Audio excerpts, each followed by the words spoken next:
Hey, FlimsyLunchTray here, and welcome back to the continuation of our new player guide series in World of Warships. Hope you're having a fantastic Wednesday when you see this video, or the day on if you don't catch it on the day this video gets uploaded. Here on the southwest coast of Norway, it's just raining. It's always known for rain here on the southwest coast of Norway. In Norway, we have this saying, there is no such thing as bad weather, just bad clothing choice. So, that aside, you are here to continue exploring what the World of Warships experience is like as a new player as you ascend in tiers. So here you can see that I have the tier 6 Farragut. I don't remember if I had it last week when we did the video, but we have the Farragut. We're working on trying to get a few more ships up to tier 5, tier 6.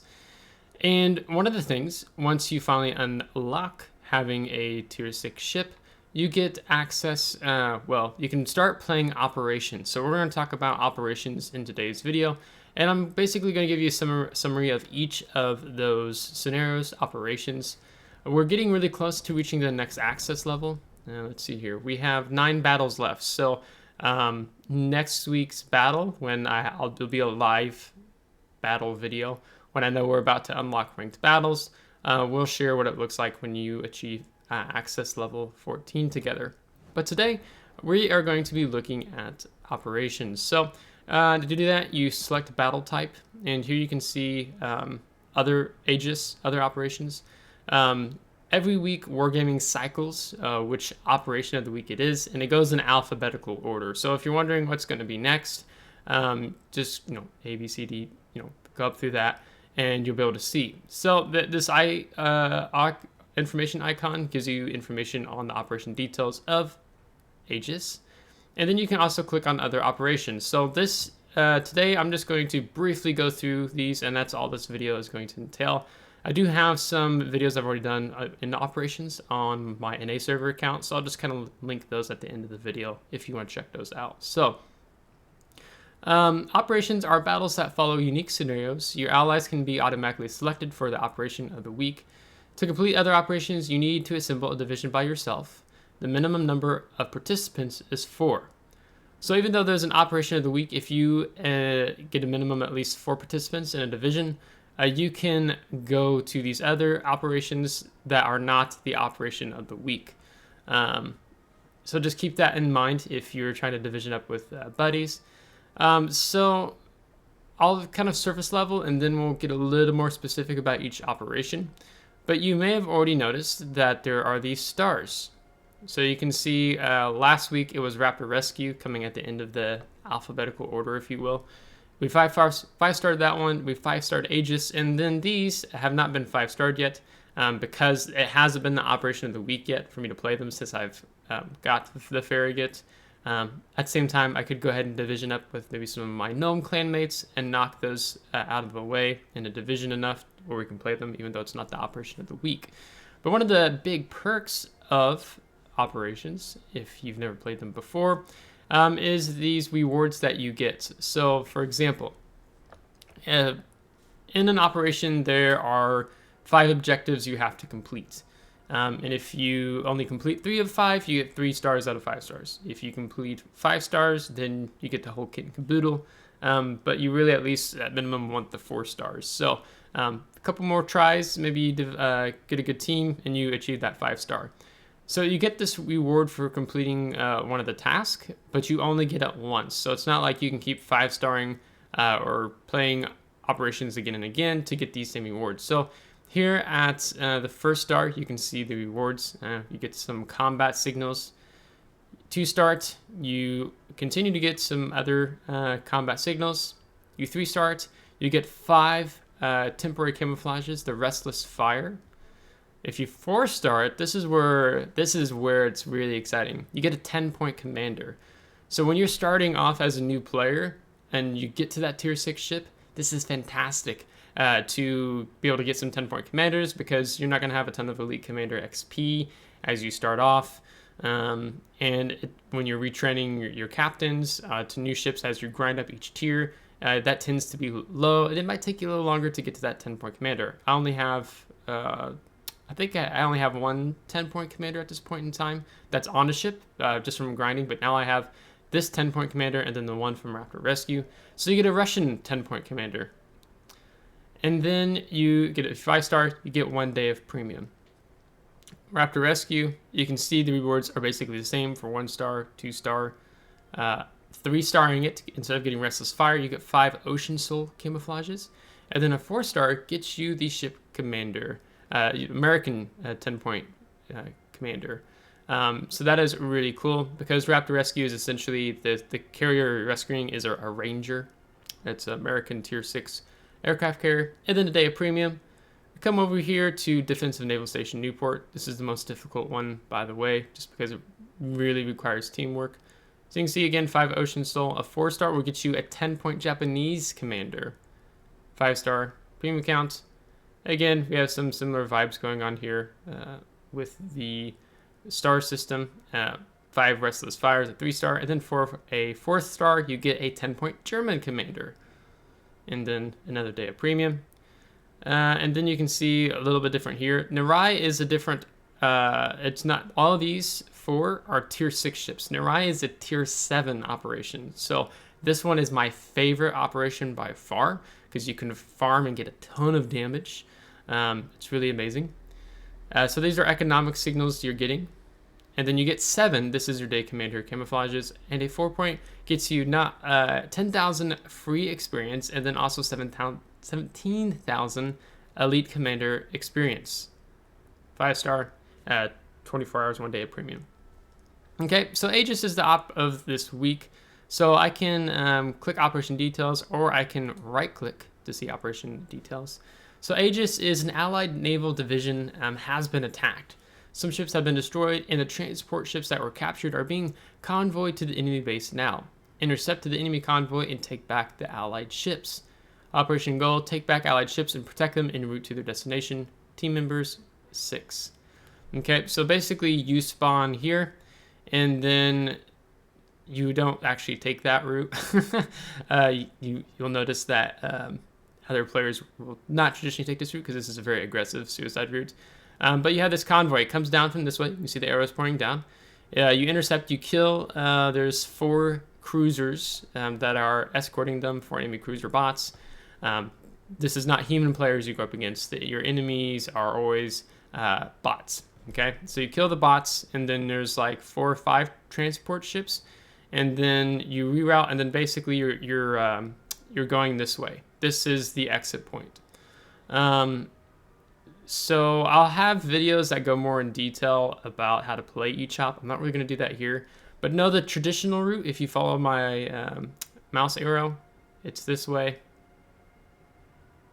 Basically, you're trying to, because as you come up through here, you have 1 enemy wave before the convoy even shows up that comes down this way, and you're basically, you're attacking them. It could be, maybe it is through this one. I can't tell because it just, the spawn area looks different. But you attack this first convoy comes across, and then as you're wrapping them up, another enemy convoy comes up this way, and then you have to turn to deal with them. And then that is when the 3rd wave has the convoy ships that you need to rescue, your transport ships from the 4 enemy cruiser bots. You save them, and then you have a 4th wave. You get 2 battleships that come up here, and then the 5th wave, which is a ton of enemy ships, are coming down, pressing down in this direction.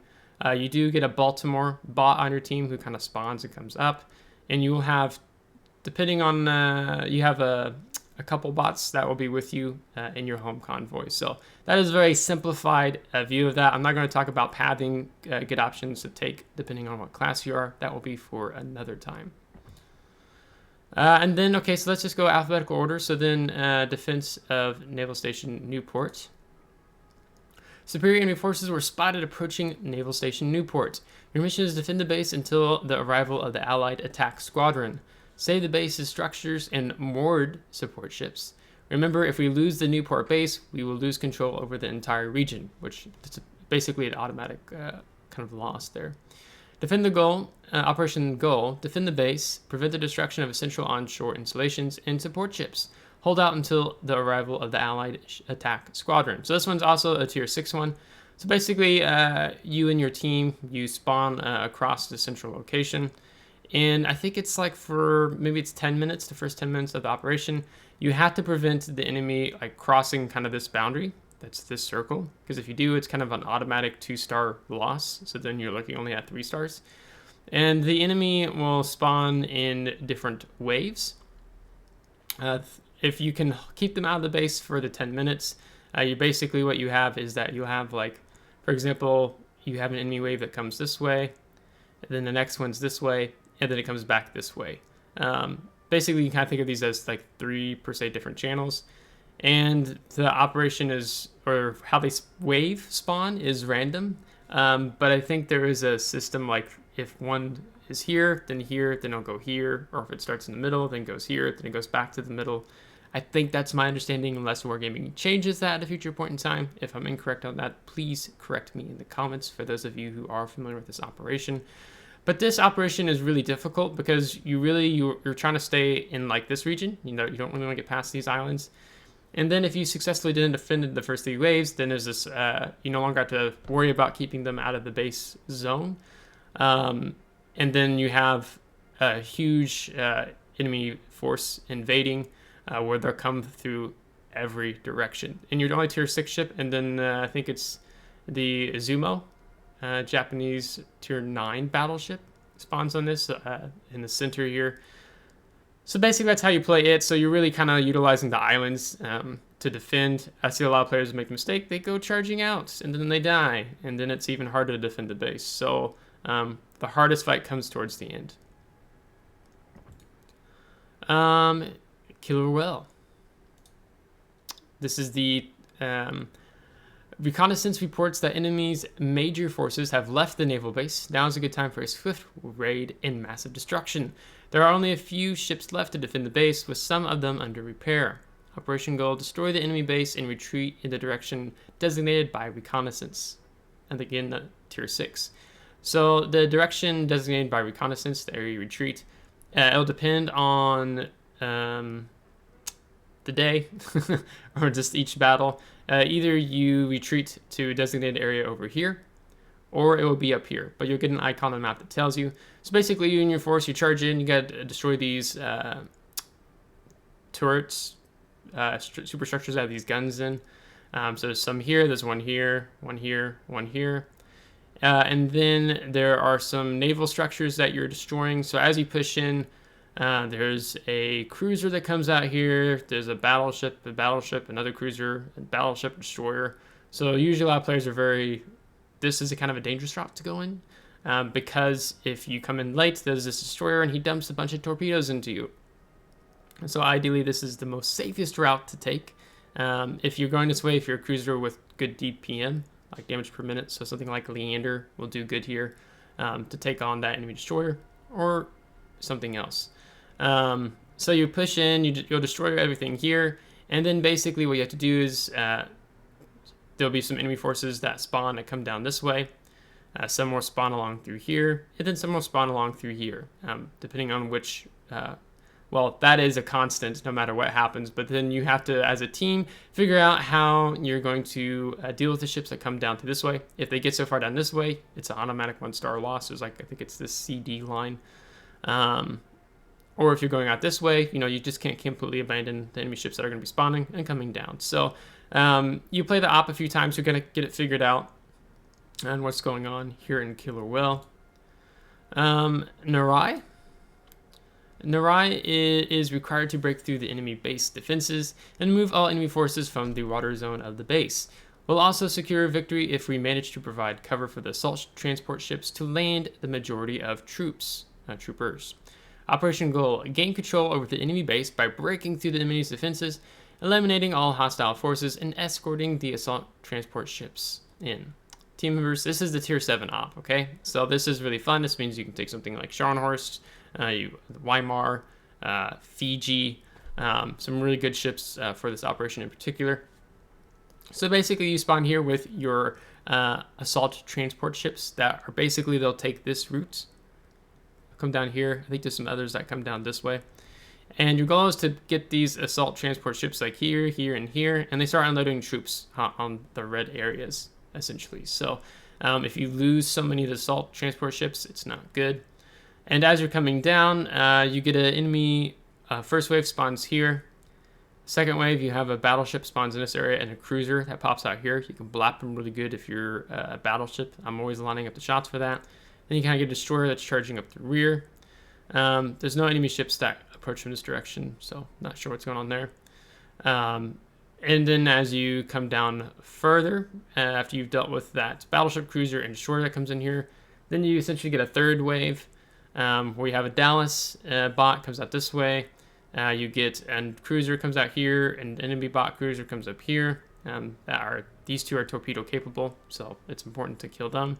And then you get the tier 9 U.S. battleship bot, the Missouri, comes out, and then he'll sail this course. So basically, you really have to protect transports. The biggest issue I see with this operation is that as you're defending these assault transport ships, is that players will hide behind them. Cruisers, battleships, I've even seen destroyers do it, and they ride behind a transport ship. So as they come down, these cruisers start dumping torpedoes, they're killing them, Missouri comes out, Missouri blaps. So you cannot defend these transport ships from behind. You need to be in front of them the entire way that they come down into the base. Okay? I want to be really clear on that. I see it happen too much. So then you have to destroy, there's a wave of bots that, transport ships that come out. I think there's 4 or 5. There'll be some that come out. I'm trying to pay attention here. They come out of over this region. So ideally you want one cruiser to come down here, eliminate those transport ships. There's one destroyer defending them. It's really easy to kill the destroyer, but you got to make sure not to eat torpedoes. I see 3 cruisers, 2 cruisers, and a battleship. It's just one destroyer and transport ships. You don't need to send more than one ship. Specifically, I'm talking about a cruiser like Atlanta, Flint, Weimar, Fiji. Those are really good cruisers that can come down here and knock these out. And then you want to send your main forces guarding the transport ships coming down through here. Here's the onshore installation, some guns like here and here. I think there's one here on this island. It just looks weird for me on this map. And then there's also a destroyer, cruiser, and an aircraft carrier that come out this way. And basically their goal is to get out here. So you need 1 or maybe 2 ships to come in here. Again, a cruiser is an ideal choice. So there's a huge farming run you can make going down this way into the base. But ideally, 1 ship should be able to do this task, but sometimes you need 2, because you'll see a cruiser comes down, he gets to, doesn't play it right, and as the enemy bot destroyer comes out, dumps him with a bunch of torpedoes, kills him, and that's just frustrating. And then the main force, as you enter the base, you have enemy ships that are spawning here and all through these 3 sectors. If you are a Colorado, if you take the U.S. Tier 7 battleship, the Colorado, stay with the transport ships. You are so slow. There's no need for you to go after the aircraft carrier. There's no need for you to go after the enemy transport ships are leaving. Just stay with the transport ships. That's just a huge flaw. Because this is an op that's also, it's easy to fail. It's not as difficult as Defensive Naval Station Newport, but this is another one that can kind of stretch players out. I have a couple videos of this. I'm trying to break down different runs and things that you're doing with this operation. So this one's a lot of fun, but if the aircraft carrier gets away, it's a 1-star loss. It's not a big deal. Like if the main objective is defending transport ships, you don't just abandon transport ships to go kill the carrier. You're like, okay, we're just going to lose that star. Let's focus on the main objective. Then that brings us to Raptor Rescue. A sudden night attack on the Allied aircraft carrier squadron turned out to be catastrophic. All escort ships were lost, and the aircraft carrier Raptor was badly damaged. Extensive damage incapacitated the ship. Your task force is ordered to find the carrier, repair the ship, and escort her from the danger zone. Operation goal: escort the support ships to the carrier Raptor. Take out the carrier from the action zone, tier 6. So basically, you will always spawn through here, and you're with some transport ships. There's like engineer ship, so you can get healing throughout the battle. And then there's some other ships that are kind of supplying Raptor. So you're coming down through here. So there's a wave that comes down through here. There's a lot of different options with how the enemy bots might spawn. So you might deal with initial wave comes down through here, and there's this like enemy destroyer that kind of runs this direction as you first spawn in. You reach here, and then there is enemy ships that always spawn down here. There's a tier 4 aircraft carrier, I think usually with a Kuma and an enemy bot destroyer. So 1 or 2 ships have to disengage, go down here, take care of that. And then there's like this other wave of ships that can spawn from this direction or this direction, and you have to deal with them. So then once Raptor's healed, then basically there's these designated routes that you get guided along to take. So it could be as you come out, it's here, and then it's this northern route, or it could be like through here, and then you're getting down to this evacuation route, or it could be down this direction towards this retreat zone. So it just depends. So you have to be aware. So there's this aircraft carrier here. There's an aircraft carrier that spawns, I think, back in here and comes back around. And so you have to defend Raptor Rescue. Okay, that's your primary objective. If you let Raptor die, automatic lose the game. Okay. So one of the big things I see players struggle with on this op in particular is once you come out here, there's 2 bot destroyers that come out here, and they come out and they torpedo Raptor, the Ranger, CV, and kill it. Instant loss. So you can be big brain if you're using like a battleship or a cruiser and use yourself as a human shield. I think there's actual achievement for that if you're defending torpedoes from hitting Ranger. So that's important. The little fun perk on this map, once you've ended, whether you've gone to this evacuation point, this point, or this point, if you're a destroyer, there's this achievement you can get. There's this little paper ship that's outside the map boundary that you can throw torpedoes at. And if you hit them with the torpedoes, I can't remember what it's called. I got it when I did this op last week. It's like something coin. But you hit it with a torpedo, the ship automatically turns around, it registers the hit. There's no damage from it or whatever, but you get an achievement for that. So just a little heads up there. So basically main goal is to defend the carrier till you get to the action retreat zone. But just keep in mind, you got to defend this and you got to be in front of Raptor Rescue, not behind Raptor Rescue. And if you're a destroyer or cruiser, sometimes you can even pop smokes. I did that in Farragut. I laid out a smoke between island chains to help conceal Ranger as our team dealt with other enemy ships approaching in. So that covers operations. I was hoping the video would actually be a little shorter than this, but I'll timestamp each of the sections here. So operations are really fun. I haven't actually played a randoms battle yet in Farragut in Tier 6 because I have just been playing ops. You can see we're strapped for credits. We're doing good on experience-wise because you can get decent experience running the operations. Sometimes you can even farm some credits out of the operations as well. So I've mostly been playing that. So that is where we are at right now. We got to finish even some upgrades. Again, we're strapped for credits.